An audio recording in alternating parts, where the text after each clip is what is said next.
166 strikeouts, 156 2/3, and she begins the 2024 SEC tournament with a strike to Jayla Lassiter at 6:02 Central Time. We are underway for what is the toughest tournament to win in college softball outside of the NCAA tournament. 13 teams enter, and over the forthcoming 5 days, 12 will be eliminated. Everybody trying to knock off Tennessee, the defending champ. 1-2 for Jayla Lassiter, the sophomore, leading off for Jamie Traxel's Ole Miss team, and having a tremendous start to her career in Oxford. Lassiter chases outside, and a brilliant start for Schoonover. Here. Strike one to Jaden Pone, as noted vocally by Smokey Eds, the plate umpire. Tom Myers at first, Chelsea Clarks at third in this first round game. Pone shows butt, lays it down toward third. Grace Lorson makes the play and throws her out. Second baseman Cassie Reisner covered, so the out 5-4 on the bunt.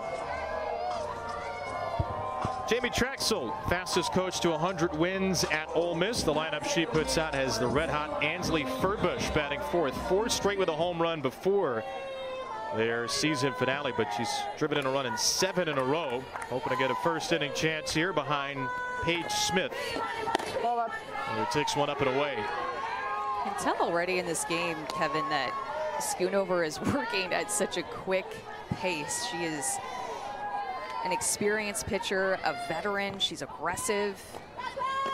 I mean, I can tell up here that the pace of the game is moving quickly. She's getting the ball back and wanting to pitch with 9 or 8 seconds left on the 20-second pitch clock. Yeah, she's embraced the new clock, which we're seeing in the SEC. Foley for the first time this year fires over to strike 2-1 to Smith. It's not a deep Kentucky pitching staff. If they're going to make a run in the postseason, they're going to have to find some more arms, and Schoonover under the ticking clock has been their most reliable all year.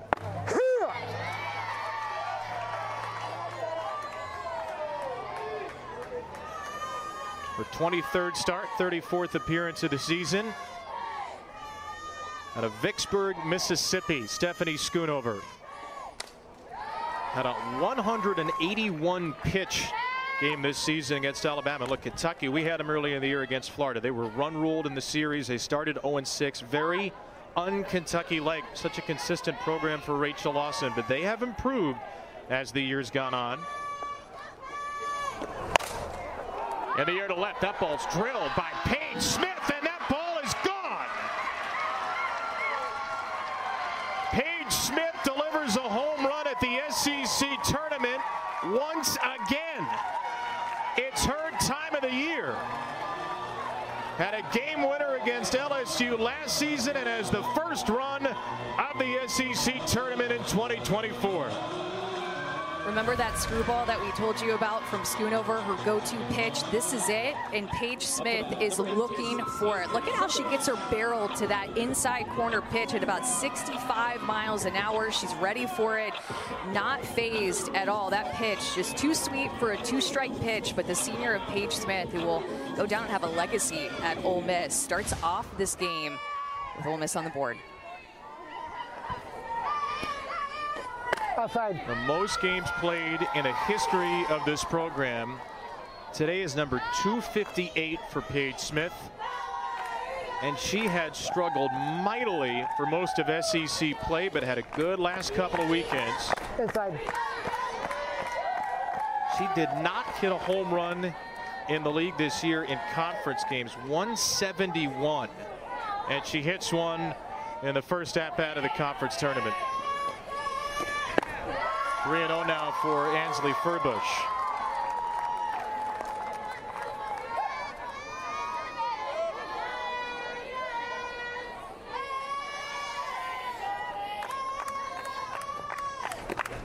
And the crazy thing about that home run too is Furbush walks and 4 straight balls. Is that Stephanie Schoonover with 2 strikes against right-handed hitters. Hitters are just hitting 108 off of her, so it's a ridiculously low number. I mean, hitting with 2 strikes is tough as it is, but Schoonover is better against right-handed hitters than left-handed hitters.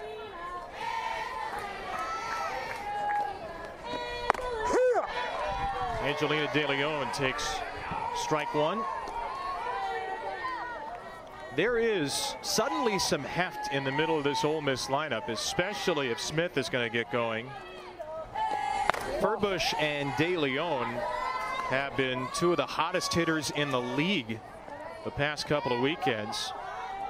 Angelina De Leon's on a 7-game hit streak. Swings through a high one from Schoonover, 1-2.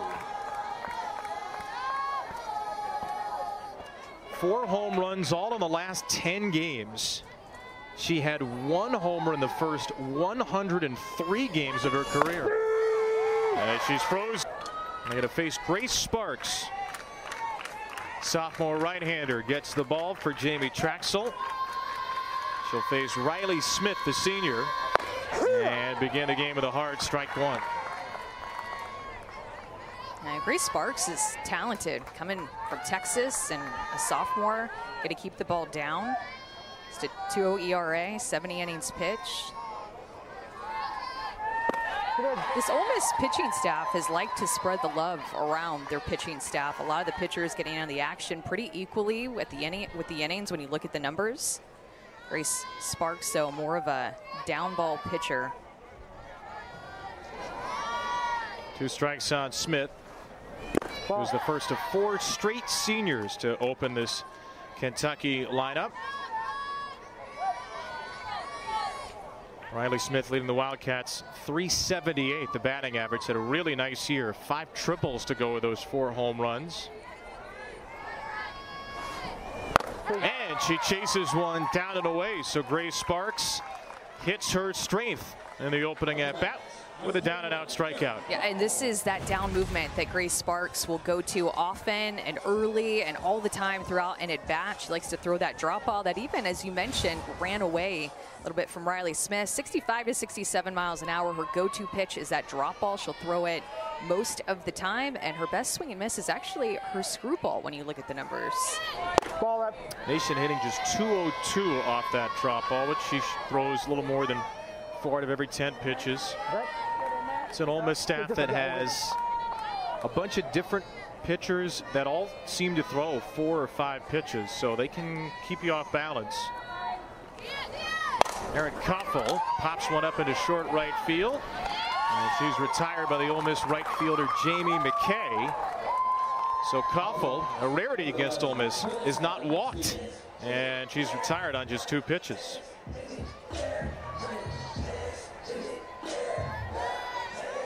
I mean, it's the SEC, you can never breathe, but getting through Erin Koffel allows you a little bit more of an exhalation, given her strength in this Kentucky lineup. 2 down, Vanessa Nesby slaps one out of play. Kind of a unique 3-hole hitter for Rachel Lawson to put Vanessa Nesby in that 3-hole. More of a slapper, speed player. Run through the box and slap like she just did on that first foul ball. Has a really good short game. But it's not often that you see a slapper like her in the 3 spot. In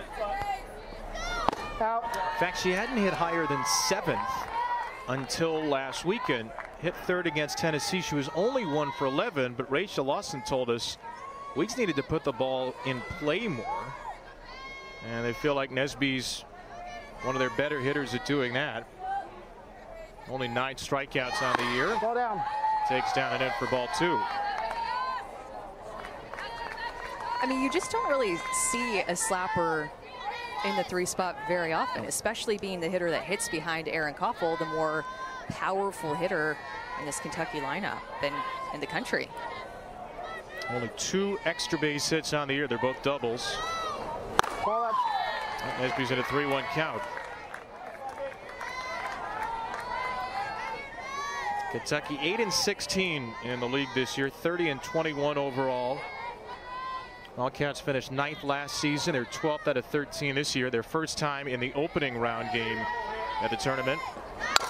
Nesby slaps one down to short. Nesby is retired by Ryan Starr and a 1-2. Taking a run here in the postseason, manufacturing some vitamin dub to start one. They're really excited to be at this tournament this week. I'd love to get some vitamin dub too. By the way, I failed to introduce Alyssa off the open. That is Alyssa Lang. We're so happy to have her with us all postseason, the hardest working woman in the SEC.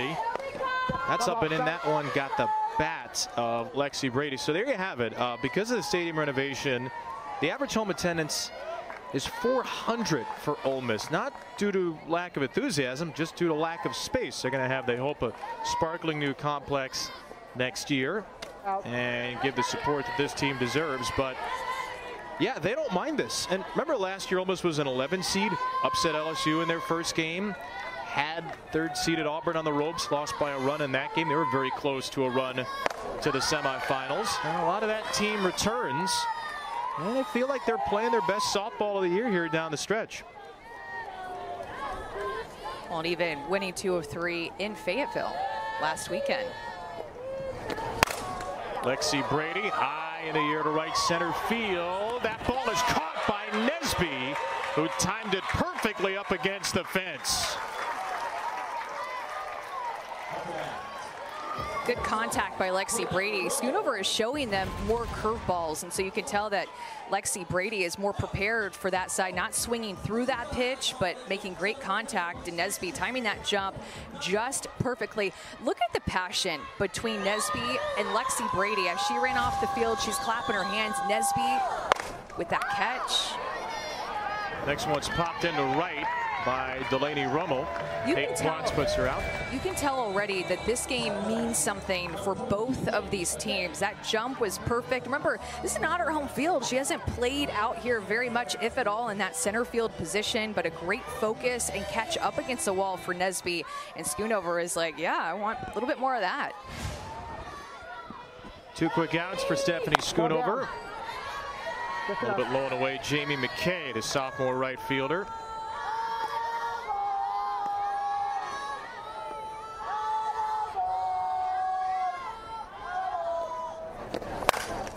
Drilled foul by McKay off the net into the Kentucky dugout. One of 8 right-handers in the lineup. Only Jaden Pone bats left against Schoonover.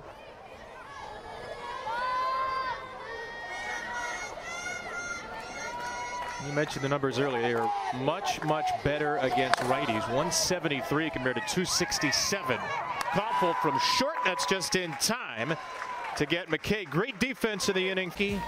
One of 12 SEC teams in the top 30 of the RPI. The last 3 years, only 1 team per year missed the tournament. First pitch of the second's popped up, and it's caught by the catcher Brady, who nearly had a crash course with the first baseman Paige Smith. Grace Lorsung is retired.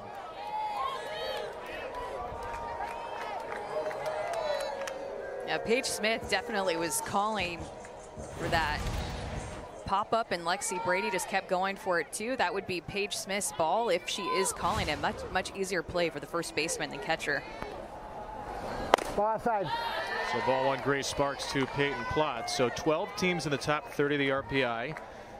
There are 13 teams in the league. Ole Miss is the other. Their RPI is 44, which seems to put them right around the cut line bubble when you factor in automatic bids to the tournament.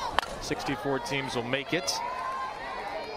Ole Miss probably needs at least 1 win. Now, they do have a better strength of schedule than most teams in their position, but lest we forget, there could be some bid thieves in some smaller conferences where there's going to be an at-large bid if the top seed doesn't win it. Ball. So, to feel safe, a win, maybe even 2 for Ole Miss here, maybe that's not even enough to quite feel safe, but the bottom line is they are not safe if they don't win this game. They're not, and I think that's why as a player, especially if you're a senior, you're playing every game like it might be your last. That ball lashed into left. Peyton Plotz is the first Kentucky base runner, the freshman right fielder. Good job by the freshman of taking advantage of a pitch that is over the heart of the plate. Good pitch to hit, a mistake, a drop ball that's about belt high, and she just slashes it to the left side. Peyton Plotz has been so great in her freshman year for Kentucky, just adding power, adding some pop, adding some depth to this lineup.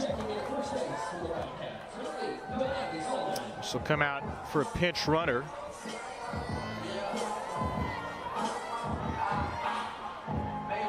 Delaney Sullivan is on to pinch run here for Plotz. So go figure. Sometimes you think experience matters at a tournament like this. The 4 seniors go 0 for 4, then the freshman Plotz gets a hit in her first SEC tournament at bat. Well, and we can see what another freshman does here with Allie Hutchins. She'll go back-to-back with her freshman friend. Kentucky's designated player tonight. A low strike from the sophomore Sparks.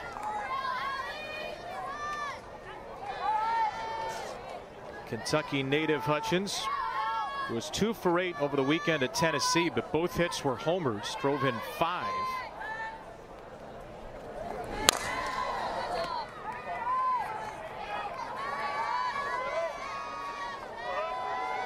Rachel Lawson said about Allie Hutchins that she's one of the smartest players I've ever coached at this age. High praise from a coach who's been doing it for a long time, has had a lot of smart softball IQ players throughout her program.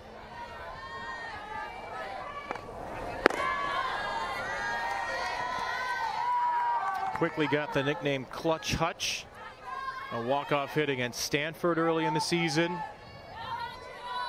Really nice for the Kentucky resume. They started the season against one of the best teams in the nation, Stanford, taking them down. Hutchins digs one out, stays alive on 2 strikes. Well, you made a good point, because this Kentucky season has had the highs at the beginning and then some struggles in between, and now they're trying to finish strong here at the end. It's put together this NCAA tournament resume with their RPI being 28 and their strength of schedule being 7. They have played a challenging schedule this year. High in the air to left field off the bat of Hutchins. That will stay in fair territory for Pone, and the second out. Up to bat, number 2, Carissa Hamilton. So 2 down for Grace Sparks. Now the sophomore Carissa Hamilton will bat. I mean, you think about it, Kevin, they have 2 wins against Stanford, who's in the top 5, top 10 in RPI, and at the top of the Pac-12. They had those 2 wins back in February. I mean, those are big wins on Kentucky's resume. One side. Yeah, they're going to make the tournament. Yeah. They're not in a position where they're going to be a host seed with the RPI of 28. So you're playing maybe to get yourself a little bit of a better matchup. Really, you're just playing, though, to play well and keep forward momentum into the tournament. Kentucky can be dangerous. Again, the question for them is the pitching. Schoonover, we mentioned, 2.68 ERA. The rest of the staff in the 4s or 5s.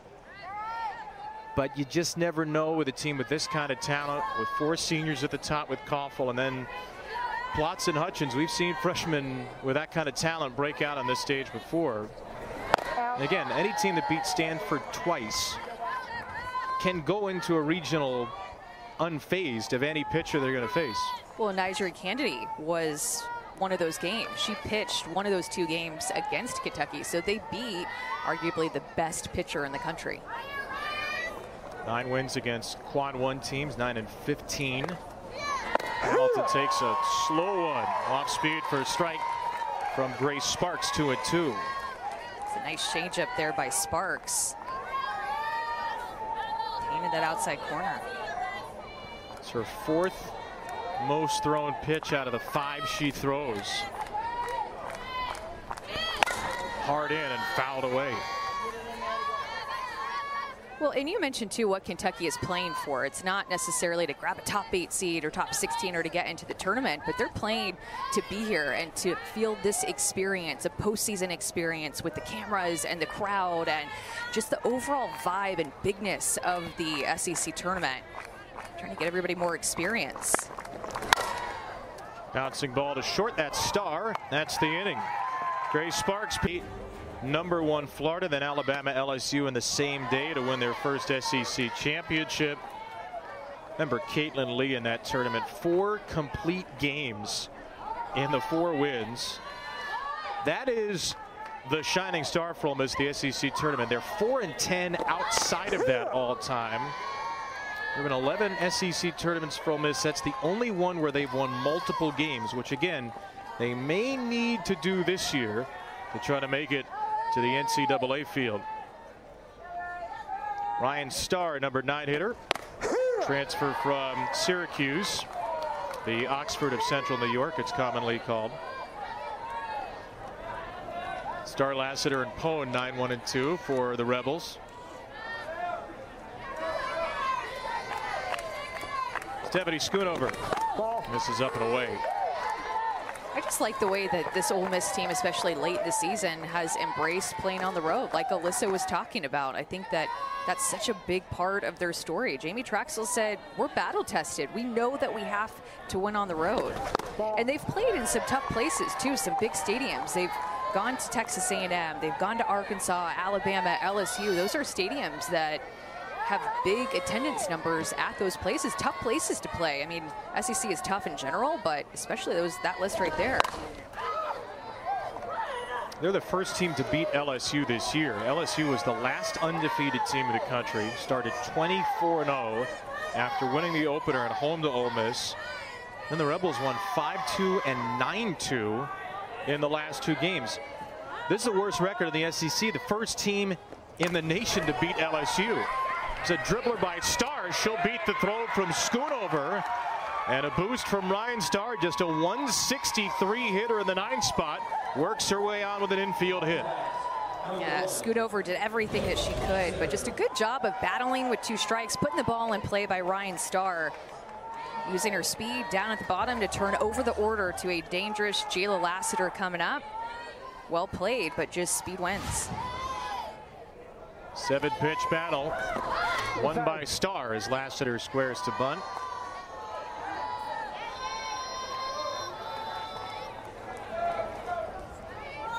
The heartbeat of this Ole Miss team, maybe. Jayla Lassiter, just a sophomore. Ball, no. We asked Jamie Traxel about her. We're going to wait on more Jayla Lassiter information, though, because Amanda's favorite creature is here. Oh, my gosh. That's little Junebug, and Junebug is waving. Junebug is a star. I think we probably should go back to Junebug. There we go. I know there are some of the best softball players in the nation, but there's Junebug that... Tell us about Junebug, Amanda, would you? Shelby Lowe's puppy of Auburn, the lefty pitcher for Auburn. That's her little Junebug there. The cutest little ears and paws. There's a bunt to third by Lassiter, who is retired but gets the job done. Starr up to second on the sacrifice 5-4. If our friend Courtney Lyle is watching, we're sorry. We're sorry for doing this to you. So cute. I love it. Where's Junebug going? Junebug is in complete command of this stadium right now. Yeah. Junebug goes where Junebug wants to go. Oh my gosh, adorable. So if you go to ESPN Plus, you can have Amanda's specialty double box game / Junebug. I mean, all I ask for is that's not legally. I have to say that's not true, but I know you would like it to be. 101 for Jaden Pone. I mean, is there any sport that does dogs better than softball? No, this is as good as it gets right here. Every night is Bark in the Park night here at Auburn. Down and away, 2-1 for Pone. Stars at second after the 5-4 sacrifice from Lassiter. The only game on this Tuesday, Ole Miss and Kentucky in the 12-13. The winner faces 5th-seeded Missouri tomorrow. Jaden Pone, first-year player from Longwood after a couple of seasons there. Was the Big South Player of the Year for the Longwood Lancers, hitting .411, stealing 36 bases, had 7 triples, and she's been a terrific addition to Ole Miss. That one a little little bit out of the zone. It's a walk, the second of the game for Ole Miss.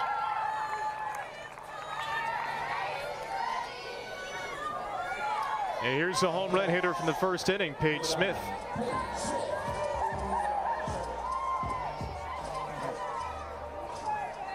I mean, JB Traxel told us, I think she's going to have a great tournament. First pitch swinging down the right field line. Smith's going to bring in one more. Pone gets all the way to third, and Paige Smith, who did not hit a home run in SEC play, who really struggled in the conference, has RBIs on her first 2 swings. Go and get that curveball. It's about a ball off the plate, but she let that pitch get deep and used every single inch of the right field line, and then Ole Miss is going to score. Not even a play at the plate. Paige Smith, the senior doing it for her teammates, doing it to try to get into the NCAA tournament.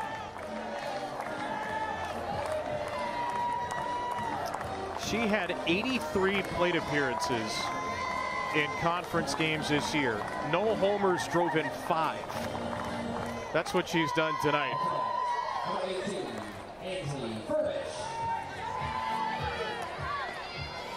It's a night where you have to zoom out and you have to remember what an amazing career Paige Smith has had. It's now 5 RBIs away from tying Abby Latham for the all-time Ole Miss RBI record, and that'll kickstart the UK bullpen. Sydney Langdon up and throwing. Just been impressed, Kevin, with the way that Ole Miss has battled in their at-bats, their execution, their consistency, the way that they've taken pitches, the way they've hunted pitches. I mean, up to this point, it was Schoonover, remember, started off the game with a strikeout and a quick 2 outs, and then it was Paige Smith who hit that home run. 2-0 drills Furbush with a 1-1 pitch, beg your pardon. And the bases are loaded on a hit by pitch.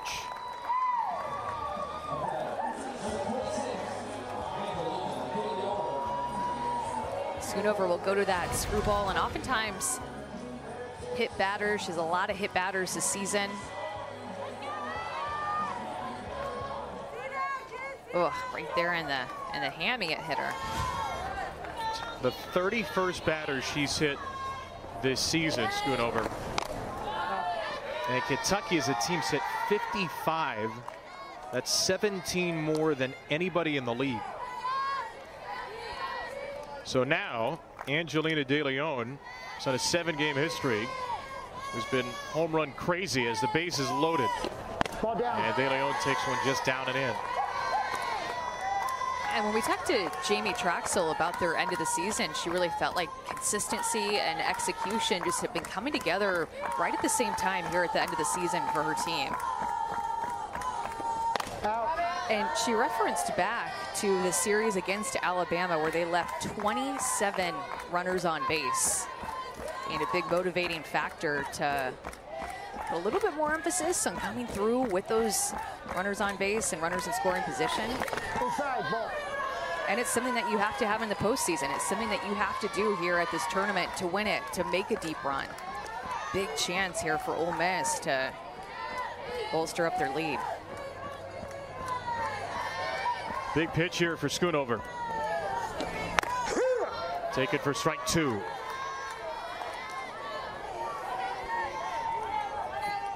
Junior from Valley Springs, California, Angelina De Leon. Pone, Smith, Furbush, the runners in front of her on this 3-2, which is ripped right through. Schoonover battles back from down 3-1 for a critical K. And her first strikeout since De Leon struck out back in the first inning. Third strikeout, and none more important than this K, getting her to chase the rise ball with the bases loaded. Best swing and miss pitch for Schoonover is that rise ball. What a big second out. It's up to Lexi Brady.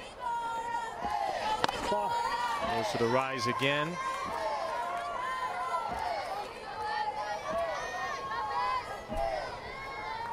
Brady has only driven in a run one of her last 11 games. Here we go. Here we go.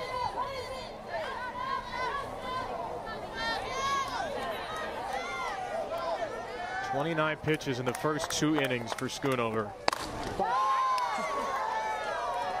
Got a strike on the swing there.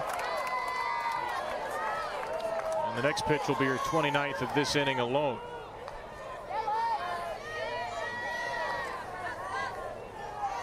Lexi Brady, Ole Miss's home run leader with 13. Brady does not chase the rise. Schoonover's been really elevating here the last few pitches. Leads Ole Miss in walks, times hit by a pitch, 46 free passes. Strike 2. That screwball evens up this count, gets her that second strike. See if Lexi Brady can show some patience and not chase with 2 strikes the way that Schoonover wants her to and has been trying to get her to.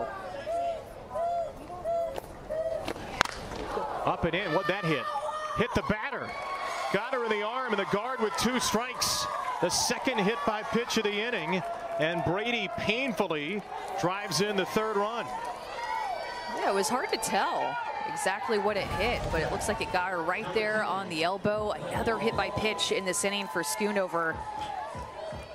And Lexi Brady, that's just taking it for the team, wearing it.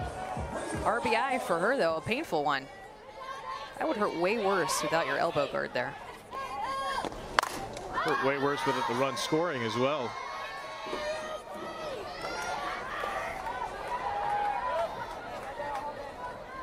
Brady's been hit 16 times. You can see why based on her unflinching nature in the box.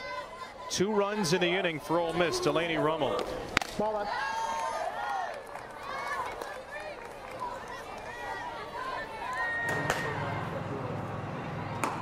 Jaden Vickers has joined. Actually, that's no longer Langdon. That's now Lexia Lacatena. So all 3 of Kentucky's available relievers have been throwing this inning, which is about to be 35 pitches deep. Outside. And Schoonover already thrown 64 pitches. We're not even through 3 innings. Rachel Lawson, you saw in the dugout, she calls pitches for Schoonover, just trying to figure out what to call here to get back in it. In the air to right field, Delaney Sullivan makes a play, ends the inning. Ole Miss leads. Last didn't make the NCAA tournament last year. They're the 6th seed. Ole Miss the 13 with a 3-0 lead. Kentucky typically will start Grace Reisner at second base and then pinch hit for her. Hallie Mitchell, 4 for 22, does have 7 walks on the year though. Ball down. What do you think of Sparks through 2 innings? I think the way that she's moving the ball around and see her go a little up, go a little down, has changed speeds just enough. Throwing with good velocity too, 68, 69.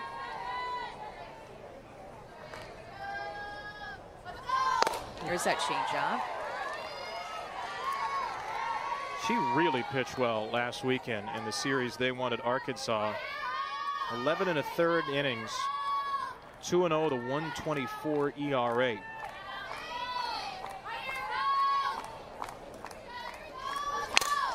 Left side, a base hit. Hallie Mitchell with her 2nd pinch hit of the year and first since March 14th against South Dakota. Great at bat by Mitchell to get things going. This is that changeup that she was just fooled on, but then didn't get down in her AB. She got even and went down and got that pitch right on the corner, found a hole on the left side. Great piece of hitting by Mitchell. The 2nd Kentucky hit. Lauren Borzilleri will bat. Ball.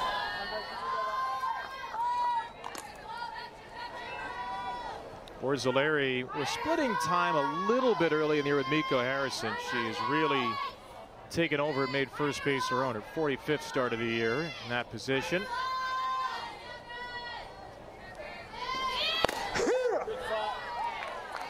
So good base runner at first here for Kentucky.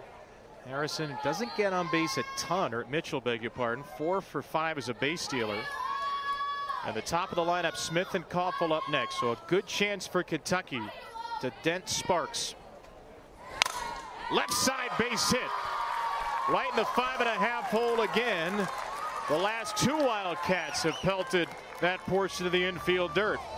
Going to that changeup more. We talked about Grace Sparks using her changeup some and being just enough, but now she's going to it here more in the bottom of the third inning. Borzilleri recognizes it, maybe has some help from her dugout picking that pitch, and now you see the pitching coach for Ole Miss come out and maybe talk about that picked pitch, because the way that she was able to recognize it looked a lot different than her teammate. Sparkling Smith against Sparks with 2 on and nobody out. Tried to really chop down at that hard drop from Sparks for strike 1. You know, one of the biggest question marks for Kentucky is coming into the season was who was going to be their leadoff hitter after the career that Kayla Kowalik had at Kentucky in that spot for 4 straight years. Foul. And Riley Smith has just owned that spot and kind of came to, I mean, they put her there a little bit in the middle of the season, but here lately, she's just owning that spot and contributing big time at the top of the order for Kentucky in a lot of different ways. 16th straight leadoff, 16th time that she's led off straight for Kentucky. Leads them in batting average, 378. Ball. A lot of good chances for Erin Koffel with a runner on base. And unless there's a triple play or 3-run homer, Erin Koffel, the all-time RBI leader at Kentucky, is going to have some people on base.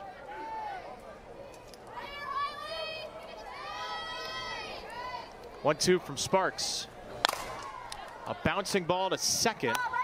And the drawn-in De Leon will make the play at first. So that's essentially a sacrifice bunt. Moves the runners up to second and third for Koffel. Well, and that's what Coach Lawson has liked about her so much in that leadoff spot. Just so productive with runners on base, doing what's needed of her.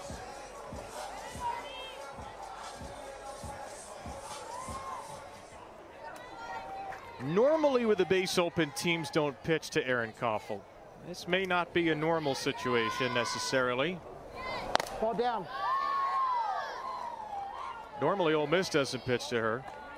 They did in the first inning. They got Koffel to fly out to right. See the gaudy on base percentage, 44 walks and hit by 15 pitches this year.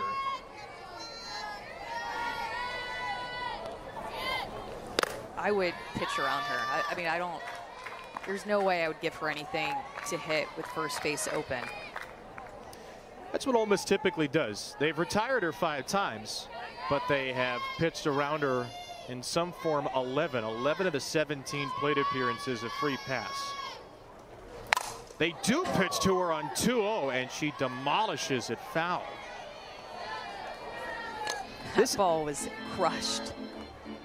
This is where the lineup construction gets interesting too, because you have Nesby batting third to follow, but it looks like Kentucky may pinch hit.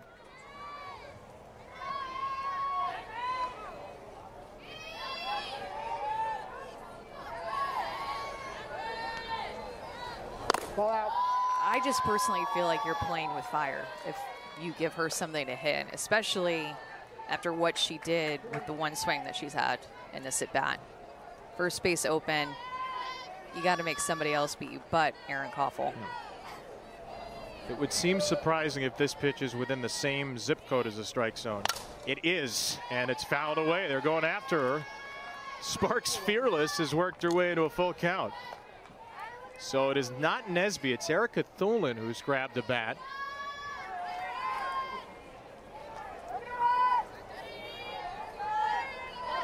A 3-2 for Koffel, the all SEC shortstop. 2 on, 1 out in the third.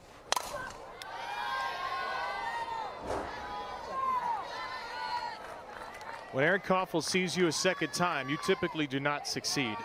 That's the batting average. We told you about all the walks and hit by pitches, so she gets on base way more than half the time. Second time facing a starter.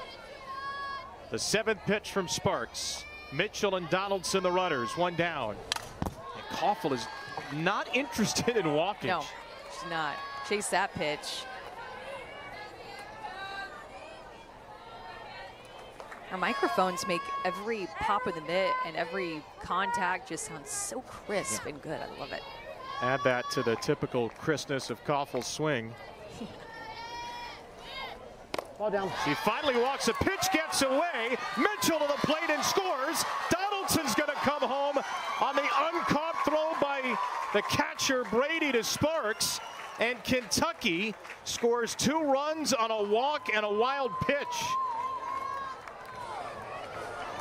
Well, this is certainly a way to get back into it after going at Koffel. Then this pitch happens and gets away from Brady. And of course, Mitchell going to score easily, but it's this error that proves to be costly for Ole Miss.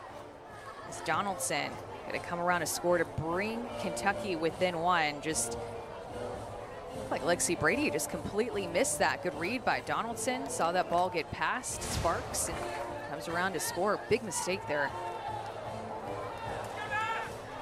The risk you take in pitching to Koffel is that she will drive in 2.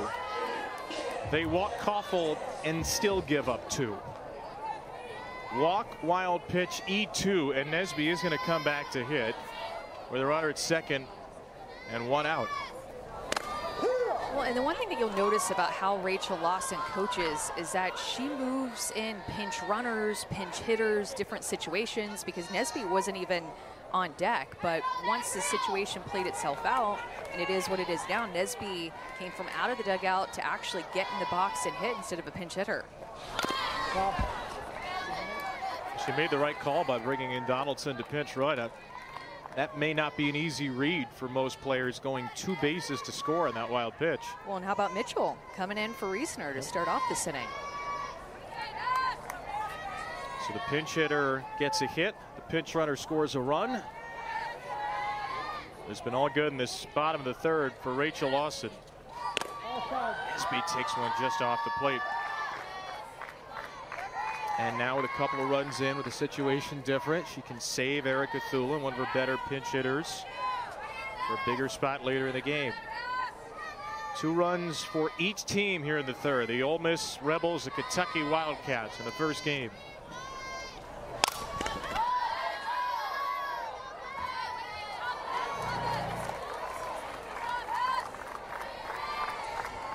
Nesby actually kept her feet still, swinging away at that one with 2 strikes and a runner in scoring position. Different tools with her speed.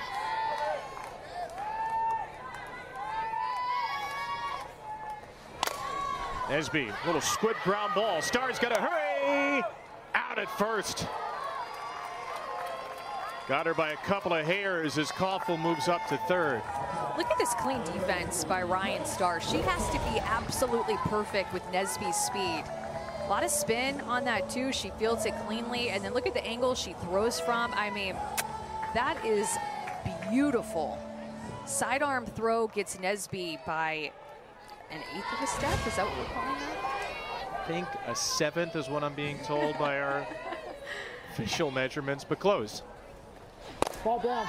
Hey, look, Ryan Starr has not had a great year at the plate. 163, 230 on base, but she started every game because she's such a superb defender. Saved a base runner there, and now Lorsing with 2 outs. How will they pitch to her? Ball down. Grace Lorsing, 13 homers, 34 driven in. Team lead in RBIs, tied for the team lead in home runs.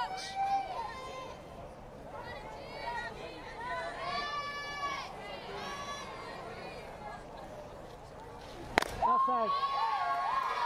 Now, it's been a pitch around so far, but you do have Peyton Plotz on deck, who had a hard single her first time and has had a great freshman year. So you're not pitching around to get to a weak hitter.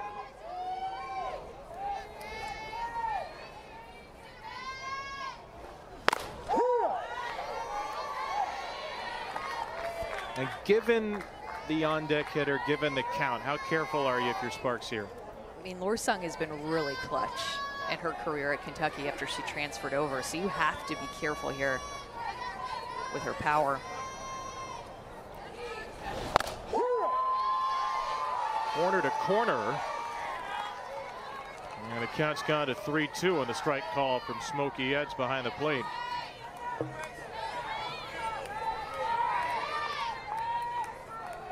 Kentucky's RBI leader with Koffel at third, the tying run. And, you know, Coach Traxel told us that, you know, she wouldn't give away who is starting in this game, but she said we'll likely go to 2 or 3 pitchers in that game. We're trying to come up with a plan. Ray Sparks being the starter.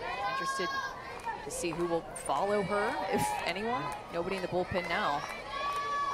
Another 3-2. Off-speed hit to first. That ends the inning. 2-run. Good spot for her here. Jamie McKay, the first to face her. McKay grounded out to short. Ryan Starr, Jayla Lassiter to follow. You know, Rachel Lawson did tell us she thought Sydney Langdon could be as good a matchup as anybody on her staff for Ole Miss. She has really good stuff. Throws 65 to upper 60s. Her go-to is the screw and her rise ball. The second, backhanded by Reisner, who's re-entered the game. To Borzilleri, who's done so as well. And I think this is all about what Coach Lawson wanted to get out of this SEC tournament, was to be here a little bit longer and help get her younger players, and in particular the rest of her pitching staff, some experience. And when we talked to her about the overall season, she referred back to all the canceled games that they've had, in particular a lot of midweek cancellations where Schoonover may have not been throwing those games, and she would have had a chance to throw the other pitchers on her staff, like a freshman in Langdon, like a transfer in Vickers. So I like the fact that she's making this change now, getting her freshmen into this postseason 5 experience and getting her some innings.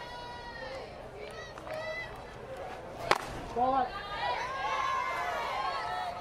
Go high for Ryan Starr, ball 2.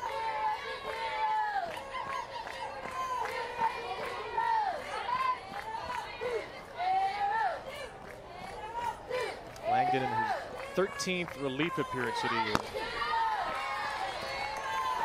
And I feel like Kentucky was not the only team that was bit by the canceled games bug. I mean, kind of started actually even in Clearwater the second weekend of February, or the second weekend of season, I should say, that had some canceled games there, and it like never rains there.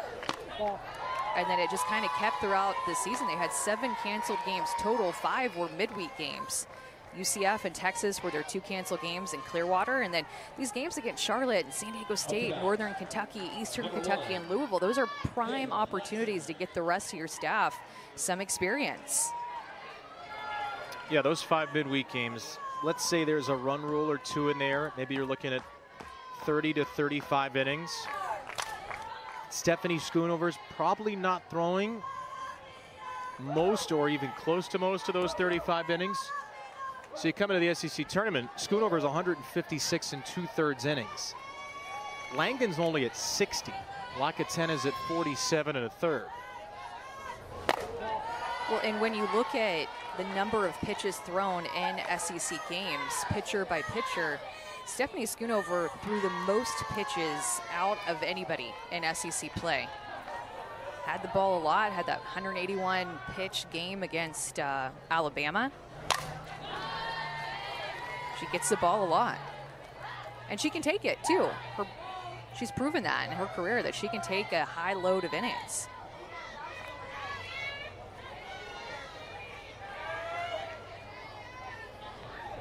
Two strikes on Lassiter. Strikeout and a sac bunt.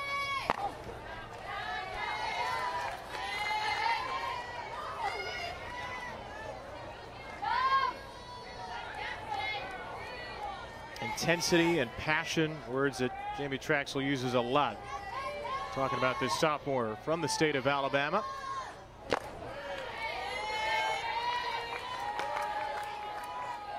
Great base stealer. 19 two-hit games to lead the team. Out of Atmore, Alabama, 2.5 hours or so away from here. Down in the Mobile area. I mean, you see that last swing. Jayla Lassiter is such a dynamic player with her power, speed, her defense. She swings big. Another 3-2. Langdon with some high heat strikes out Lassiter, who goes down swinging for a second time. Yeah, and that rise ball is her best swing and miss pitch. It gets Lassiter to chase out of the zone, would have been ball 4. But that's how good her swing and miss stuff can be. The freshman getting a strikeout of Lassiter, one of the best hitters in the lineup. Her whiff rate on that rise, 39%. So 39% of the swings against that pitch are misses. And this is pretty nasty number. 0.98 batting average against that pitch. Throw it again there, and Peel was down to third. Chelsea Clark, though, is in the middle of the infield. It is a strike to Jaden Pone.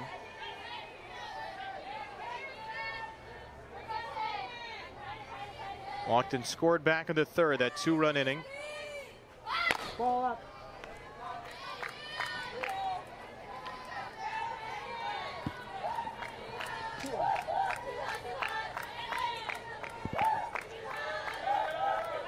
Had a shutout, struck out 10 in her season debut against number 24 San Diego State, Sydney Langdon. That one's way high, off the glove of the catcher Hamilton, and Starr will take second. Wild pitch thrown by Langdon.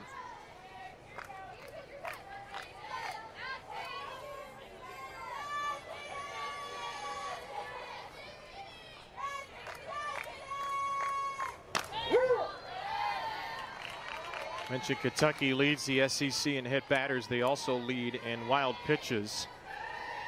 2 hit batters in the 2-run third. And now Langdon will hope to work around a wild pitch that moves Starr into scoring position. Pone right back to her. Snared by Langdon, who slips and could not make the play at first.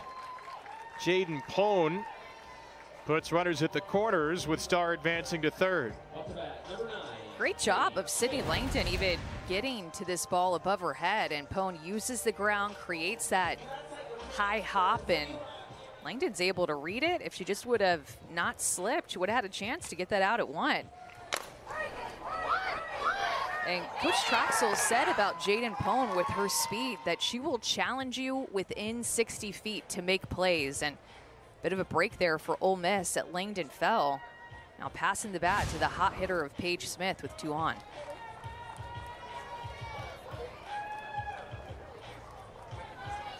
Up to bat, number 9, Paige Smith.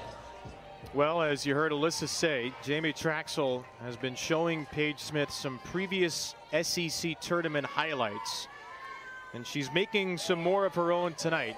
She's got 2 RBIs and 2 swings, and she will not get an RBI here.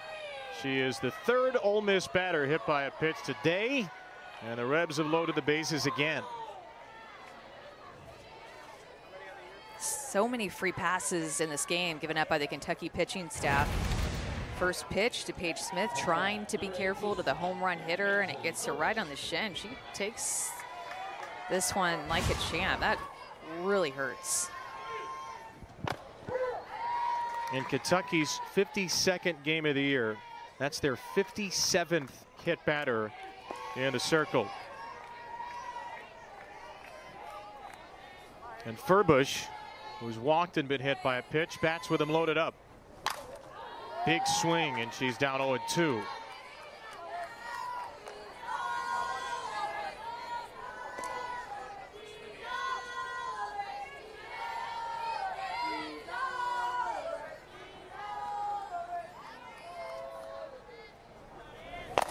Up the ladder, strike 3.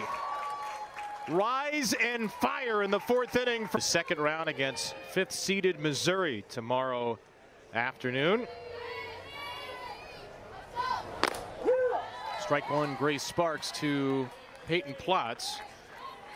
Came out of the game for a pinch runner in the 2nd. Delaney Sullivan went to play the field for a couple innings, and Plotz is back in there to swing it, having a terrific freshman year. Ball down. Had a pinch hit 2-run home run Sunday at Tennessee. And an 8-7 8-inning loss for Kentucky, which felt like they swung the bats well all weekend in Knoxville despite being swept. Well, scoring 13 runs against that pitching staff is a hard task. I mean, that tied for the most runs that Tennessee had given up in a 3-game SEC series this year with what Mississippi State had put up against Tennessee. In one of those games, Mississippi State run rolled Tennessee in game 1 of that series, so put up 9 runs in that one game.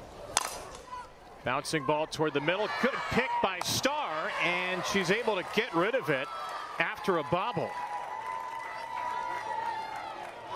She just moves differently with her glove work and the way that she throws on the run. You can tell that she was trying to decide what angle, which hop that she wanted to take, how she wanted to take it, kept her feet moving, and then picked that pitch on a better hop, picked that hop on a better hop, and beautiful throw too.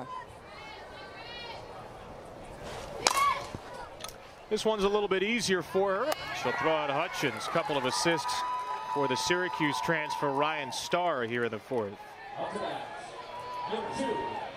Hey, you learn how to field balls in the winter in Central New York. There's nowhere you can't play infield.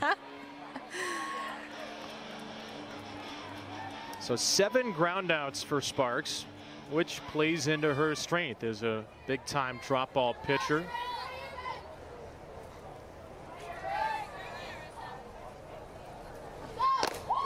She was the first pitcher to shut out Arkansas in Fayetteville since Montana Fouts last year, March 18th. Missed some time early in the season in March. Came back. Her innings have been built up down the stretch. 11 1/3 last weekend. It's the most she's pitched in any weekend this year. A drop ball is dropping, and Kentucky keeps pounding it into the ground. 4 innings down, 3 to go. Smith has been great at the plate. Home run and an RBI single. She's been on base all 3 times. And Sydney Langdon's out for a 2nd inning of work after stranding the bases loaded in the 4th. Kevin Brown, Amanda Scarborough, Alyssa Lang, our entire SEC network crew. We will really get this thing started tomorrow with a quadruple header, day 2, beginning with LSU and Alabama in the 8-9 game, followed by the winner of this game against Missouri. Top seeds waiting for Thursday. Tennessee, the defending SEC tournament champion, back-to-back regular season champion, is the 1. Arkansas the 4th, and Florida and Texas A&M the 2 and 3 respectively, after the Gators took down A&M to end the season. Very nice bounce back season for Tim Walton's Florida Gators, who were the 8 seed last year and finished 2nd this year. They look like a legitimate World Series contender again. Angelina De Leon with a high fly ball in the left center field, and once again it's Nesby flying up against the fence to take away extra bases. Oh, for earlier in the game, she went back to her left. This time she's going to go back to her right. She is just covering so much ground out in center field. I know that Haley McClenny would be super proud of what she's seen from Vanessa Nesby. Good read right off the bat, looked down, found the fence, and then went up and got it. I think that might have gotten out of here. Is that her 2nd robbed home run in this game? Pretty close. And she did it, by the way, right in front of the SEC network crew. Yeah, like, so Haley got a good look at that. Nesby's played everywhere in the outfield at Kentucky, and she's taken away extra base hits at least in right center and left center in this game.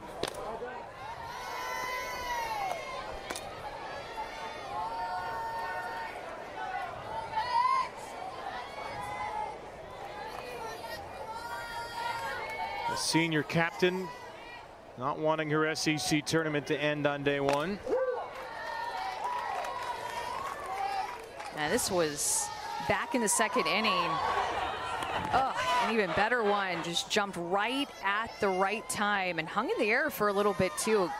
Kept it in her glove. Good emotion from her after that. I really feel like, and you could see it in this game with the way that it's just going back and forth, both teams want to win this game. This is not just, let's just show up at the SEC tournament, show face here. You could just feel it that both teams want this game. Ole Miss maybe to keep their season alive right on the tournament bubble. Lexi Brady with a walk. She reaches base for a second time. Remember, she was the one robbed by Nesby in the second, so some good plate appearances for Brady tonight. Well, and you can tell Jamie Traxel after that walk going up to her dugout and to her team, hey, we need to make this freshman throw some strikes. Ole Miss has chased a lot, and Langdon has continued to fall behind in these counts. There's another chase right there, but she's going up to her dugout, reminding them, hey, we need to make her put the ball more over the plate. Just a .306 on base percentage in the league, 11th of 13 teams. That's in the dirt. Brady's going to go for second. She makes it safely. A good read by Lexi Brady on a wild pitch. See Carissa Hamilton back there, a little frustrated with this ball being in the dirt. She blocks it, keeps it in front, but I mean, you said it. What a great read by Lexi Brady. You do not always have to be the fastest person on the team to be a good base runner. There have been a lot of free bases and free passes handed out by Kentucky pitching. Second wild pitch thrown by Langdon in relief. 2 strikes on Romo. Powered out of play.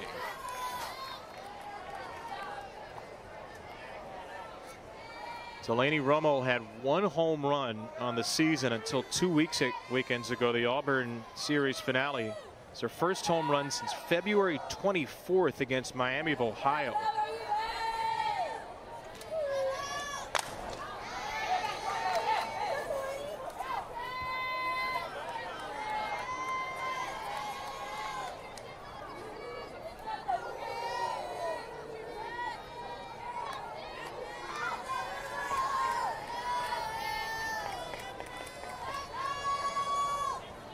Another 1-2.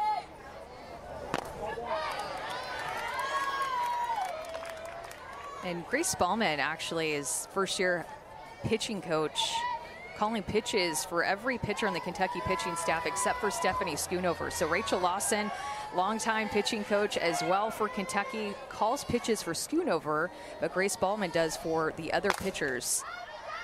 And that's a big deal because Rachel Lawson has called pitches in this league for a very long time, something that she takes a lot of pride in, but relinquished pitch calling to Grace Spallman, who was a pitcher on this Kentucky pitching staff not too long ago.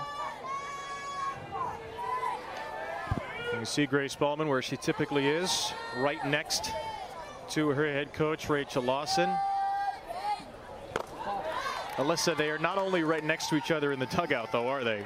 Yeah, they have a lot of space together at all times, guys. When it came time for Grace to be hired full-time on staff, there wasn't exactly enough room for her to have her own office. So Coach Lawson said, hey, I came from a family of 12. I've always had roommates. Might as well share my office. So they share that. It says, or Coach Lawson said it forces her to be a little bit more tidy with her paperwork, which she typically likes to have stacked all over the place, but she raves about Grace, just saying how much of an intense learner she is. She wants to know the why and the reasoning for everything. You can tell there's a lot of trust there, and obviously a lot of time spent, which helps. Yeah, absolutely. And you mentioned it that Rachel Lawson will stay right next to Grace Spallman because she'll still continue to stay engaged with the pitches that are being called, just wants to stay in the know, and just in case Schoonover might have to come back into the game, wants to have a good beat on what's going on and what's been called and what's happening with the pitch calling. So it's still right there next to Grace Spallman.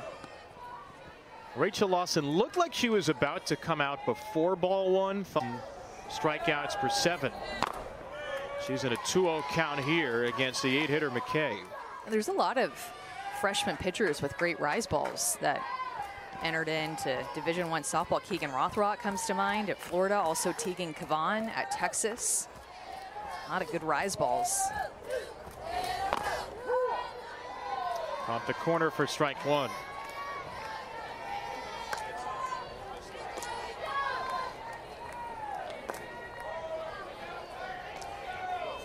Schoonover threw 65 pitches in 3 innings. This will be the 47th in an inning and a third, and it's high.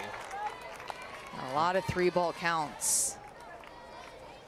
This is the 12th 3-ball count for Kentucky pitching. 5 walks in that span. I think it's 6 walks and a hit batter. And another walk. So 3 walks load the bases. And Rachel Lawson is going to make another pitching change. Ryan Starr, the lefty. So Brady, Womack, and McKay are the runners. Orman, the pinch hitter.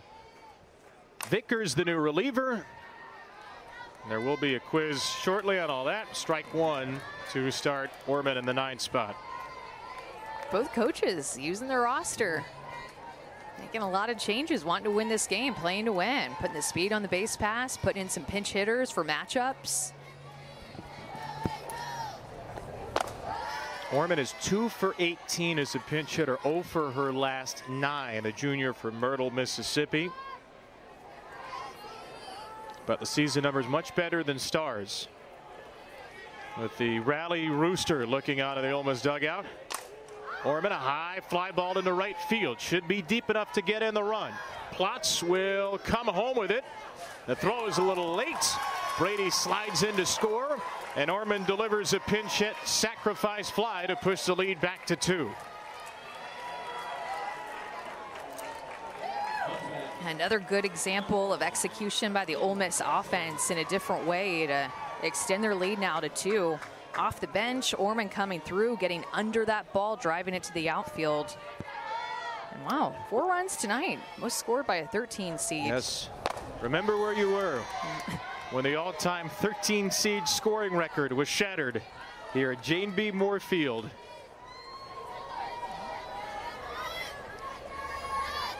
Two on now for Lassiter, trying to get a couple more in. Lassiter high into center. Nesby started back. Ole Miss gets a run. They strand 2 more. It's won them a lot of games, but we'll see what offenses show up tomorrow for that 10 a.m. game. Margaret Tobias, a pinch hitter for Kentucky here in the 5th, in the spot that was Grace Reesner's. So Reesner starts the game defensively. Mitchell pinch hits for her in the 3rd, singles and scores. Now Tobias will take over the rest of the way at 2nd. Got hit in the wrist against Tennessee in game 2 over the weekend. Tobias has been a regular starting 2nd baseman this year. Not a ton of power. Slaps, gets hits, 284 the average. 1-2 against Grace Sparks. I think Rachel Lawson gets voted for most creative with the lineup and substitutions out of any coach, maybe not just in the SEC but in the country. So good at using that lineup card, her full roster, using the flex position, DP.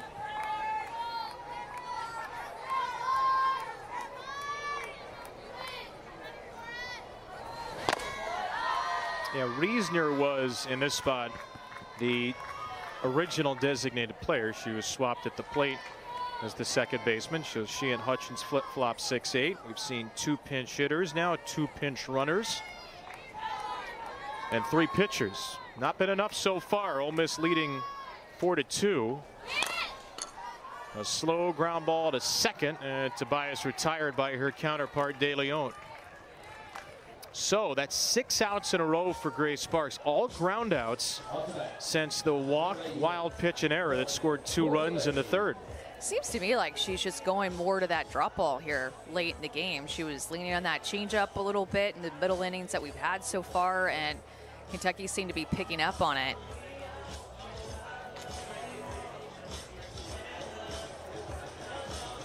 There's an umpire conversation here.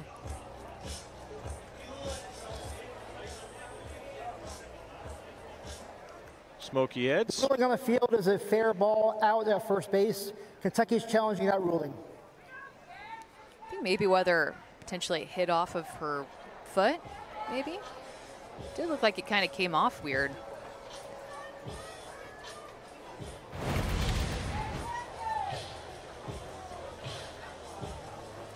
Oh yeah, there we go. Rachel Lawson just on top of it. She has a very high percentage, by the way, of overturning calls when she challenges. And this one will get overturned. Tobias will be coming back in the box.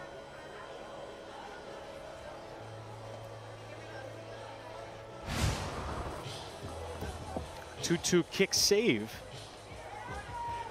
We'll reset the at-bat for Tobias on 2-2. Once the replay center in Birmingham gives us an official word.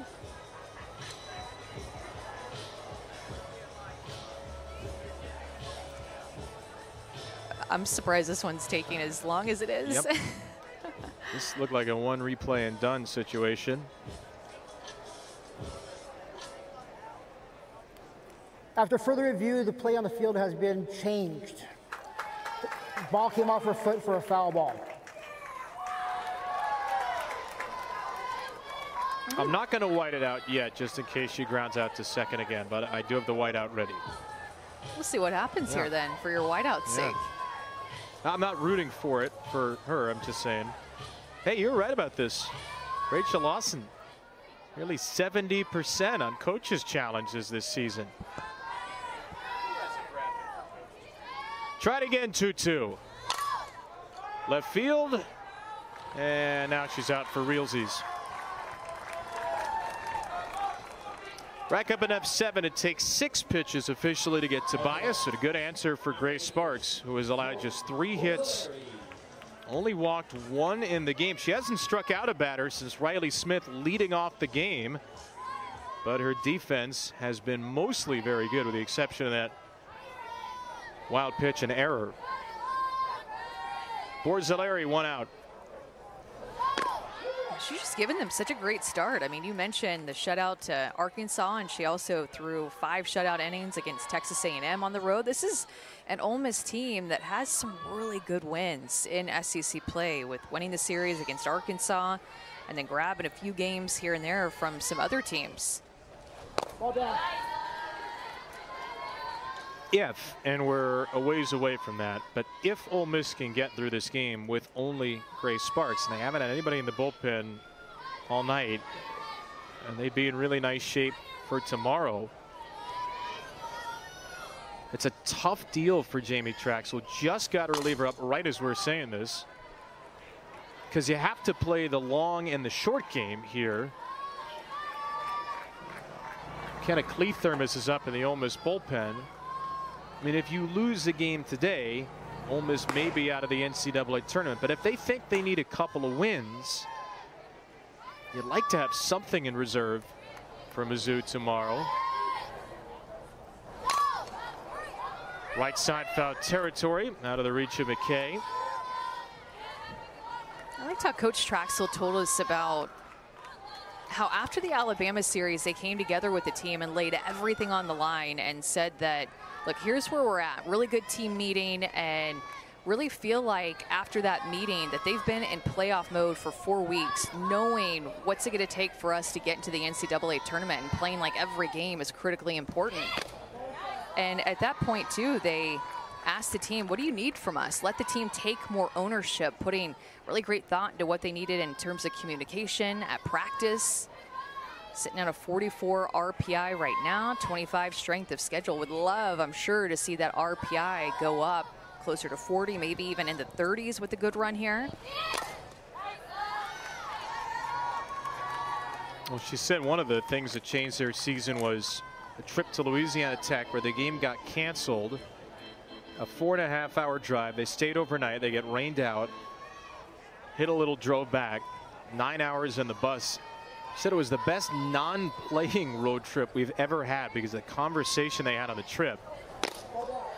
Little low there from Sparks. Brady tried to pull it back. It's 3-2 for Borzilleri. Communication's been better. The intensity in practice has been better. And here they are, 7 outs away from a huge win to enhance their resume. 3-2. The 8th pitch coming to Borzelleri. And she lines it into the netting. I always think it's interesting, Kevin, to see how coaches are going to handle talking to their teams about the selection process, about where they're at in terms of RPI, and or for a lot of other teams for a national seed, whether it be top 8 or top 16, just communicating to their team honest conversations about that. Some coaches will say, I don't want to talk to them about that, give them too much information, put too much pressure on them. Then you have other coaches and teams that want to just lay everything out there on the line and say, look, this is our RPI and strength of schedule and all of our numbers right now, and this is what the selection committee looks at whenever they make the decision of if we're going to get into the tournament or not. Borzelleri on the 10th pitch. Left side, there will be an 11th. Lauren Borzelleri, who's hit in every spot in the order but leadoff this year, batting 9th, fouling off 5 2-strike pitches. She'll see an 11th from Sparks. Remember, Koffel is 2 batters away, so one of the next 2 Wildcats needs to reach to give her a shot. Another 3-2. And it's down and in. And on the 11th pitch, Borzelleri will bring the tying run to the plate. Such a big at bat. See all those pitches, make Grace Sparks work, and to draw that walk to turn over the order and get leadoff hitter Riley Smith up to bat with now Erin Koffel on deck if she gets an opportunity in this inning. So now you have Bree Lopez along with Clee Thermos waiting in the wings. Smith, the tying run, does have 4 homers on the year. And Smith swings away, vaults a fly ball into left center. And Pone makes the play for out number 2. So what do you do now if you're Ole Miss?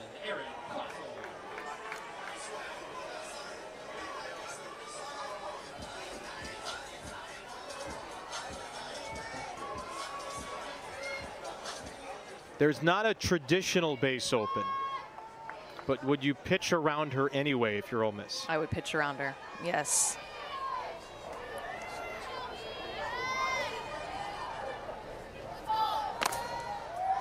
First one's not close.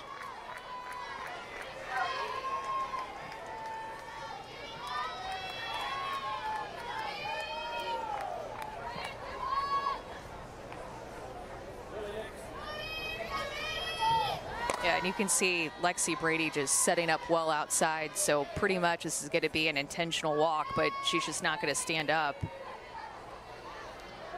That is Taylor Ebbs, injured her shoulder a couple of months ago, but has been swinging it most of the year with that protection on the shoulder, and she is the best hitter left on the bench.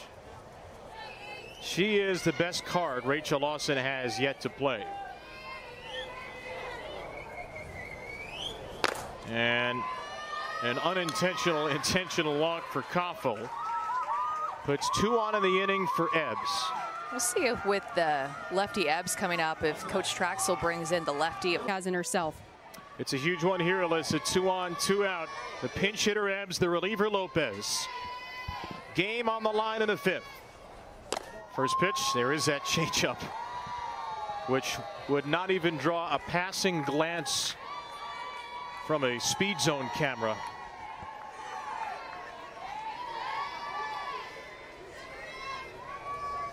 One ball, no strikes. Borzelleri, Koffel, the runners. There's the hard stuff. That's a cool 22 miles per hour of separation. Well, it seems like with effective velocity, even more firm than that after following that changeup. The best swing and miss pitcher on the staff, Bree Lopez, a transfer from the University of Hawaii. Fouled away by Ebbs, 1-2. 68 and 67. Back-to-back hard pitches. And now Ebbs has got to be thinking about the changeup. Pitch she struggled to hit this year. Strike 3. You can know. Scarby, get Kentucky back into this. What has to happen? Well, before we answer that, I wanted to hear from Haley McClenny and welcome her to our Team ESPN and hear how she's liking things for her first game. Oh, thank you so much. Happy to be here. It is. It's been quite a time. I feel like a freshman all over again. But I got to say, you know, I love this view that I get from the outfield. Great view. Happy to have you, Haley. Thanks so much. Happy to be here. You know, we just try to keep her loose on rally cap so that everything else is easy after that. Honestly, rally cap has been a blessing. It's Love easy that when you crew. can just laugh and It's talk so about fun. softball, right? It's the best. Yeah, it's the best. Haley's got staff broadcast up, looking like she's working very hard out there in left field. Jaden Vickers misses high to Jaden Pone. I think Dari asked you a question somewhere in there about how Kentucky can get back into this. So we don't want to leave Dari hanging. I'll pose the question via Dari to you. What do they have to do? I think the most important thing is to put up a 0 right now. Ole Miss has scored in 3 different innings and no free passes in this inning. I think that those free passes, not only do they make it easier for a team to score runs, but they just feed right into the momentum of fueling up a team to feel like they're right where they want to be offensively and seeing the ball well. And I mean, think about it. 3rd different pitcher that Ole Miss has seen in this game is Jaden Vickers. They've kicked out 2 other pitchers already. Team with the most walks, most wild pitches, most hit batters in SEC play. All 3 of those have bit Kentucky today.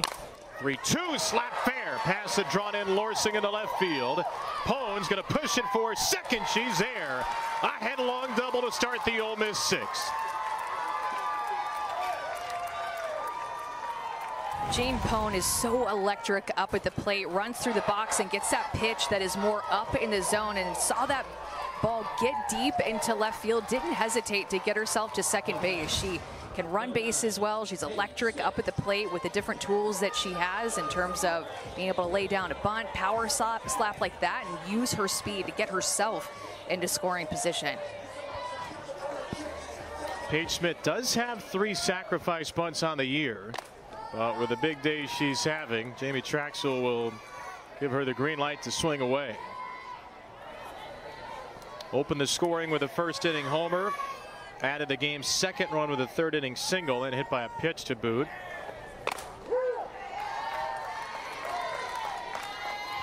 Nobody's played more games in an Ole Miss softball uniform than Paige Smith, 5th-year senior, Corona, California. The 258th game of her career, the 258th start of her career.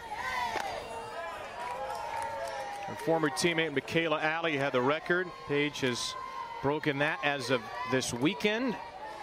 Broke it on Saturday. She's started every game since she came here in 2020.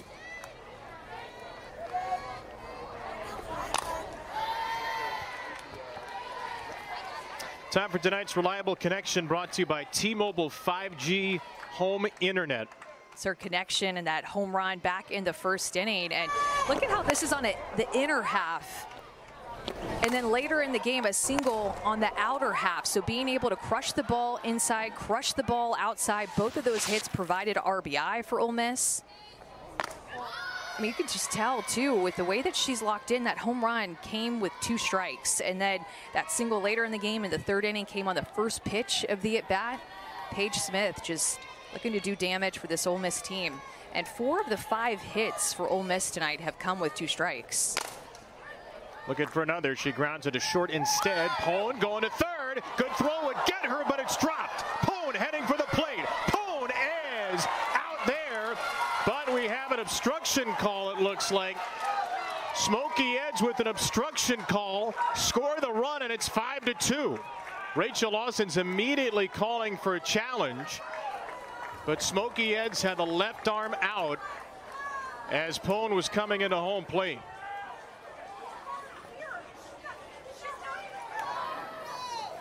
The ruling on the field was obstruction of the plate, resulting in a safe call. Kentucky is challenging that call.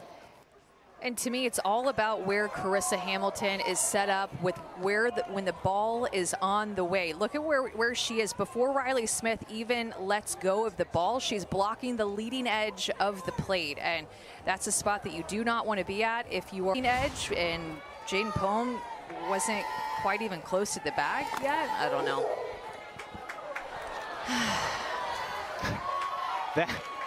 That expression from you, bottle that up. That's how every softball fan feels every time there's an obstruction play.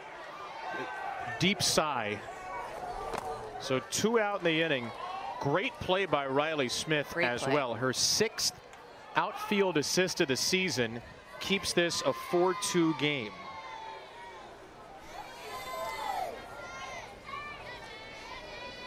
And the batter is Ansley Furbush.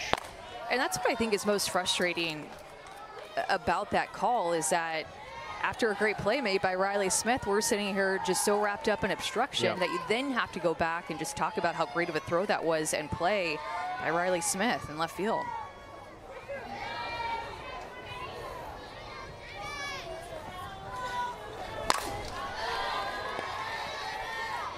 The official scoring on that play, 6-3, E5 at third, 7-2 out at the plate. Kentucky's won both of its challenges. Smacked up the middle. Wow. Look out, Jaden Vickers. On a base hit for Furbush, her first hit and her 3rd time on base.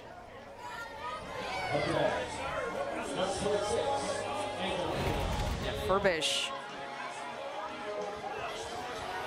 was even seemed not perfectly timed up with that pitch, but it's so powerful, crushes it right back up the middle of the field.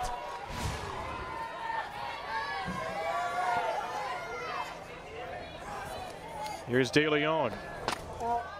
And just to follow up on the obstruction call, could be that it's because the ball beat the runner by so much that's why it was flipped. I'm hearing that that's really the only reason that coaches have seen it flipped like that all year.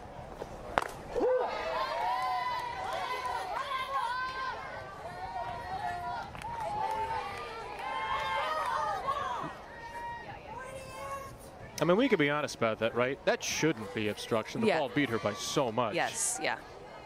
Whatever the rule is, that should not be a play results in a run scored. That should be credit to the defense on a play like that when Smith's throw beat her by that much. Riley Smith has just been so good. Was great in the fall. Coach Lawson talked about defensively, offensively, came back with more power. Right field down the line. That ball's drilled by De Leon. It's a fair ball. It eludes the right fielder Plotz. Here comes Furbush. She's going to score. The throw is bounced to the middle of the infield, and Ole Miss gets that 5th run. De Leon finally comes through. Her first hit of the game is a run-scoring triple to make it 5-2. And Ole Miss just will not go away, I think. Unfortunately for Plotz out in right field, she might be injured.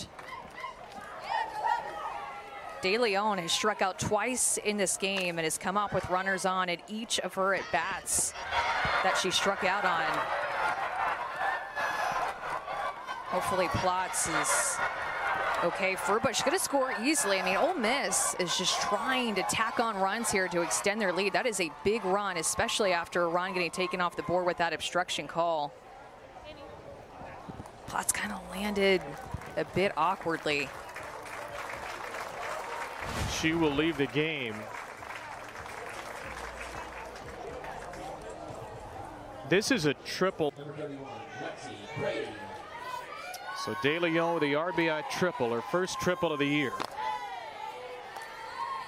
By the way, it's now an 8-game hit streak for Angelina De Leon with 4 home runs, a triple in her last 11, 10 RBIs in that span.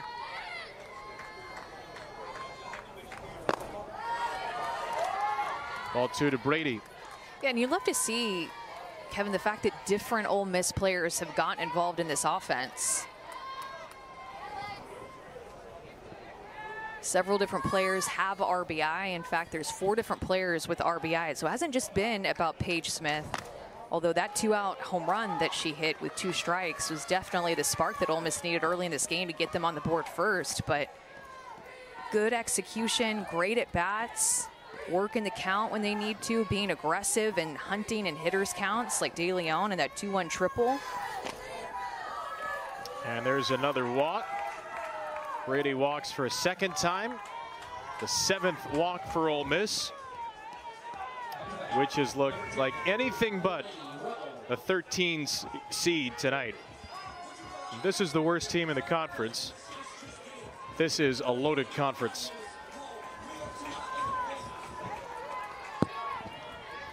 Ten free passes tonight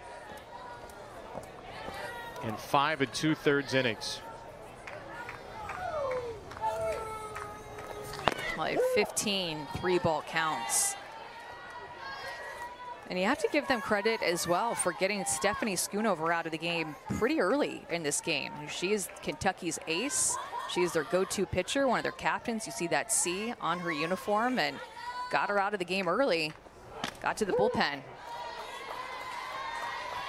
3 innings, 3 runs for her. Lang did an inning and a third, 1 run, despite walking 4. And now Vickers with a tough year in conference, the worst SEC ERA of any qualified pitcher. Ground ball up the middle here, kicks off to short at Koffel. She'll get the out at second. A run scored eventually. Beach softball instead. Well, a 5-2 lead for Ole Miss, and 12th seeded Kentucky squarely in the danger zone here with 6 outs left to save its tournament. Grace Lorsung against the reliever Bree Lopez, who struck out the pinch hitter Ebbs. 2 on, 2 out in the 5th. And Lopez, a changeup machine, throws one there, and Lorsung holds up. And you go back to that coaching move by Jamie Traxel in the bottom of the 5th inning and bringing Bree Lopez in to face Taylor Ebbs, and think about how important of a coaching move, a decision that was. Sky to right field. This ball could be trouble down the line, but it hangs up there in foul territory for McKay. Number 37. Well, this is a pleasant surprise. Peyton Plotz is back in the game. And Rachel Lawson did a little maneuvering here. She shifted around the designated player spot and the right field spot. That's why Plotz can re-enter the game, having seemingly been substituted twice.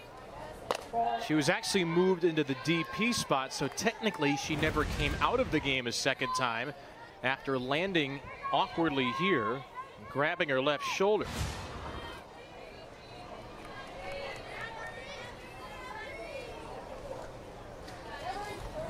So Blanton came into the game in right field, but in the designated player spot, which is the on-deck spot of Hutchins. And Plotz able to get back in there. One of Kentucky's hottest hitters with another opportunity. And if you think that the obstruction rule is confusing, I mean, don't even get us started on the DP flex rule. That might take an entire 2.5-hour game to explain, but Rachel Lawson is so good at maneuvering it.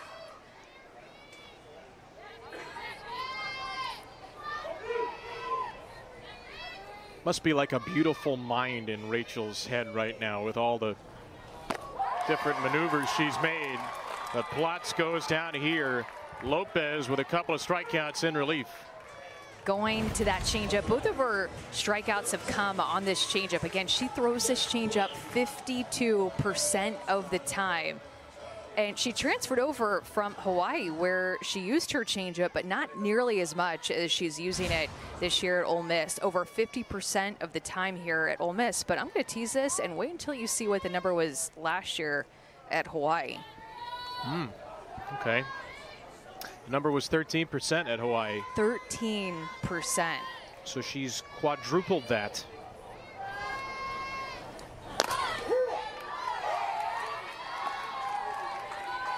Hawaii is a long, long way from Oxford, but Jamie Traxel told us that Bree Lopez just has the personality that fits Oxford. She fits into the SEC beautifully. 2-time All Big West player there.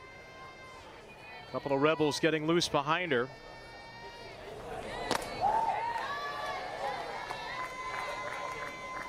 Month of April at a 1.97 ERA, 39 innings, 12 games, record of 4-0.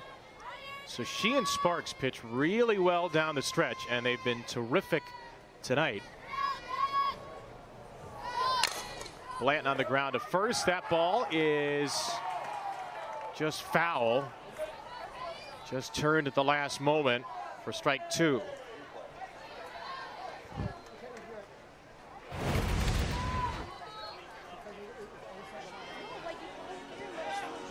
Just barely. Foul ball. And Coach Traxel is talking to Smokey Eds about that call. And if he were to call it a fair ball, then you could challenge it. But because it was called foul, you can't challenge that.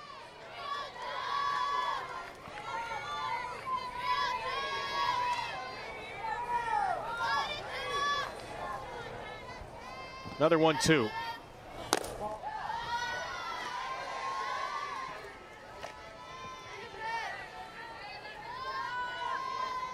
Kentucky pitchers have walked 7, hit 3. Ole Miss pitchers have walked 3, hit none. Line to short and caught. Beat Auburn, 1 at Arkansas, 2 at 3 in each case. They are looking to bolster what is a borderline NCAA tournament resume with a 5-2 lead over Kentucky. Number 28 in the RPI. This will be a very nice win for Mississippi.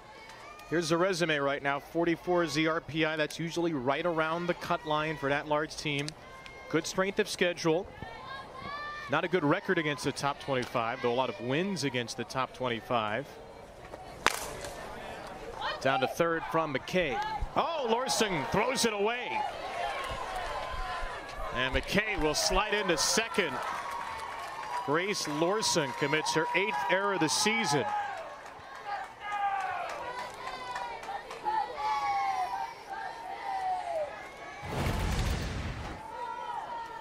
I was already going down, writing 5-3 in my book because that play just looked so routine, especially with not a lot of speed coming out of the box. She had a lot of time, but then also a lot of time to think about that throw and force it somewhat.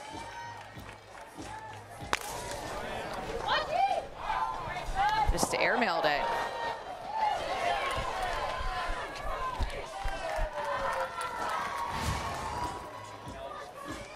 Second error of the game by Kentucky. If you add up the walks and the hit batters and the errors and the wild pitches. Oh no. My math serves at 16 free bases Kentucky has given away. Taylor Malvin comes on to pitch run. It's actually surprising that the score is only 5-2. Ole Miss is left 11 on base. You win this game, you're Ole Miss. Easy area to fix. How do we do with runners on base? But the fact that they've gotten so many on base, a great start. Starr likely to bunt, and she'll take a strike instead.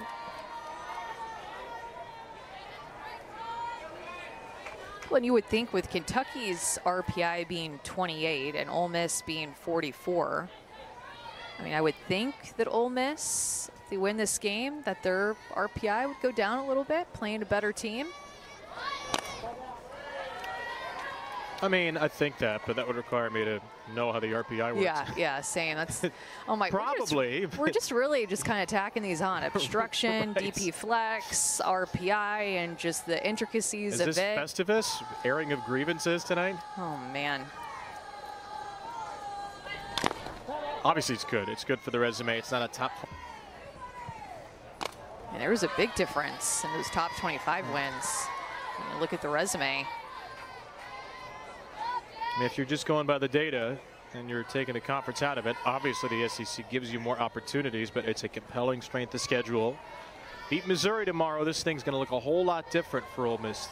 That would be a really nice win against the Tigers, who are the 5 seed here at the SEC. Mizzou is 9 in the RPI, so that would be a major boost if Ole Miss gets through this and can get that. Start down swinging for the first out in the 7th. Jaden Vickers with a K. Starr's had a good night at the plate from the 9-hole. Found a way to get on a couple of times in a sacrifice fly. Actually, that was Orman, excuse me, but chases that drop ball there, and Vickers going down. Good stride out. Look at that drop ball. Good pitch there by Vickers. 6 strikeout for Kentucky pitching, and a dart fired into Lassiter. Ole Miss 2 for 9 with runners in scoring position. Oh, there are a bunch of hit batters and walks in there as well, including a bases loaded hit by pitch in the second.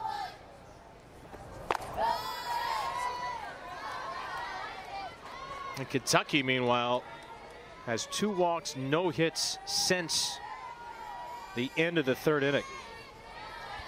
So they have been completely shut down by Sparks and Lopez. Lassiter yanks it down the line and left. Lassiter, perhaps with the icing on this first round victory.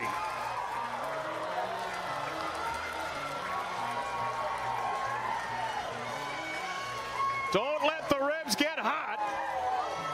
Here they come at 7-2 on a Lassiter blast. Jamie Traxel told us you bet on Jayla Lassiter every day, no matter what's happened previously. Taking this curveball up and down her hands and just absolutely turning on it quickly. That is a Jayla Lassiter aggressive power swing right there if you ever saw one. Struck out twice in this game, but no matter what's happened previously, you always bet on Jayla Lassiter. That's exactly what Jamie Traxel said. 2-run bomb for the sophomore. Her first home run since April 16th. And the 7th in 2 years for the Alabama native Jayla Lassiter.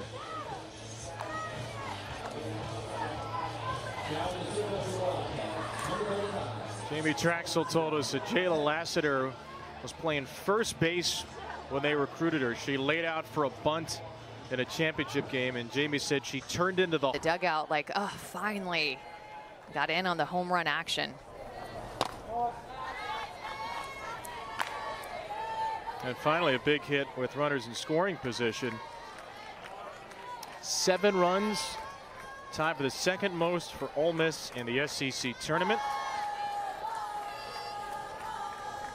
He scored 7 against Auburn to take the series 2 weekends ago. They got 6 in the opener in Fayetteville this past weekend. It doesn't work this way for the resume, but you almost have to throw everything before the last couple of weekends out when evaluating this Ole Miss team. They're completely different.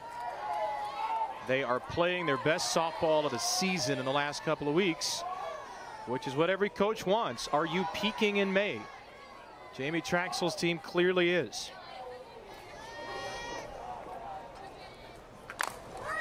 Slapped to third by Pone. Lorsing, who started the inning with an error, gets the out at first. Now 9 home runs for Ole Miss in the last 5 games. Their 4th multi-homer game in those 5 games. That's the most they've hit in any 5-game span this year. Well, and you think of how since the middle of April, they've had to grind out some games too. 13 innings against Louisiana Tech, and that was game 2 of a doubleheader. 13 innings, and then played Auburn in Oxford, an 11-inning game.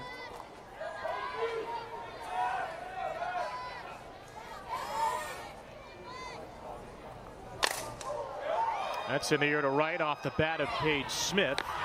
She is retired, but Ole Miss hit. This is the team that we think needed at least 1 win to get into the NCAA tournament. And they're 3 outs away with Kentucky trying to rally visor its way into the next round. They need 5 to tie. Wildcats do not have a hit since the 3rd. 1-1 Bree Lopez to Carissa Hamilton.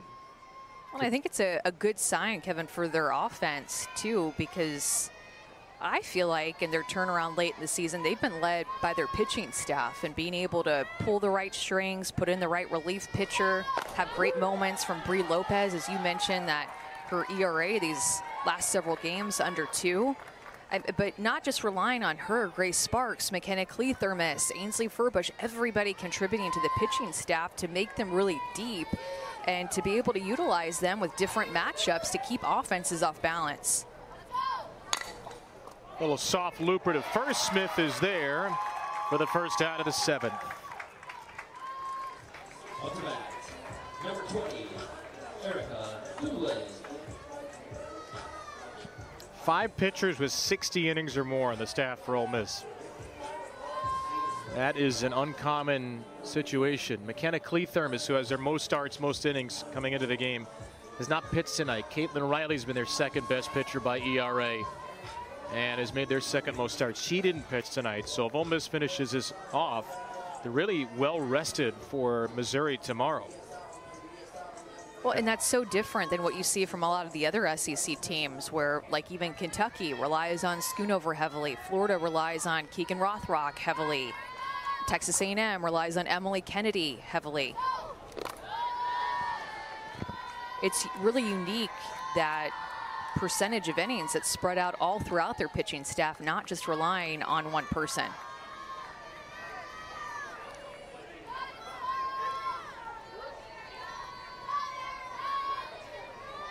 Erica Thulin, the pinch hitter.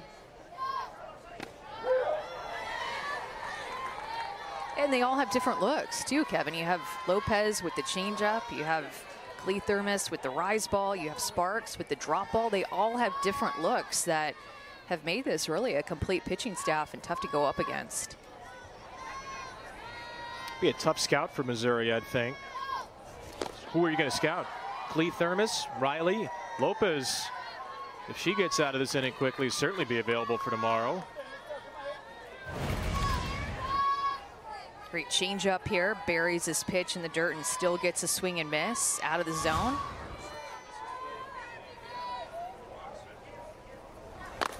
And another swing and a miss. Lopez has struck out 3 out of 6. Perfect in relief. She has Ole Miss 1 out from the win. Goes back to back with her changeup, buries that pitch in the dirt, and then uses her changeup again more up in the zone.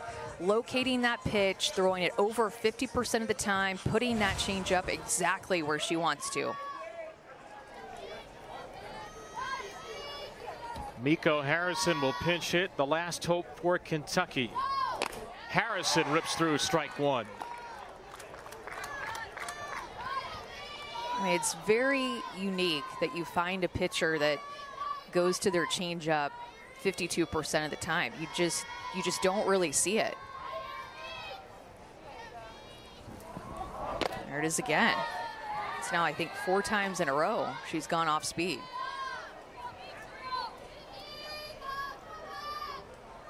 Kentucky scored 2 in the 3rd on a wild pitch and E2. Got Aaron Koppel to 3rd with 2 outs. Grace Lorson grounded out. They have not had a great shot other than the 5th inning. They had 2 on, 2 out. Lopez came in and struck out the pinch hitter Ebbs. It was a 4-2 game at that point. Ole Miss has continued to pile on.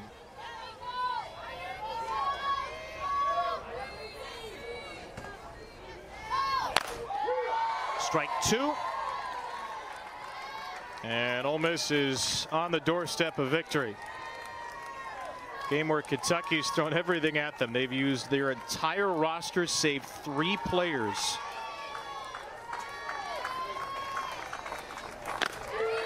Strike 3 called. Bree Lopez is perfect in relief at Ole Miss.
the dugout like, oh, finally got in on the home run action. And finally, a big hit with runners in scoring position. 7 runs, tied for the second most for Ole Miss in the SEC tournament. They scored 7 against Auburn to take the series 2 weekends ago. They got 6 in the opener in Fayetteville this past weekend. It doesn't work this way for the resume, but you almost have to throw everything before the last couple of weekends out when evaluating this Ole Miss team. They're completely different. They are playing their best softball of the season in the last couple of weeks, which is what every coach wants. Are you peaking in May? Jamie Traxel's team clearly is.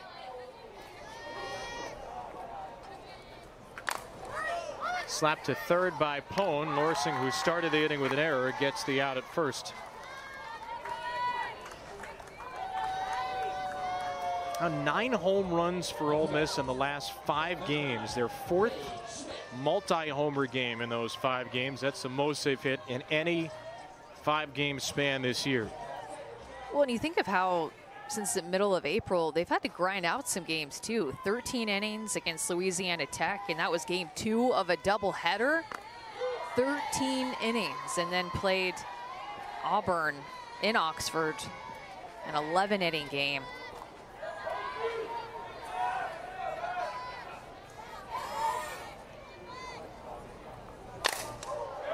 That's in the air to right off the bat of Paige Smith. She is retired, but Ole Miss hit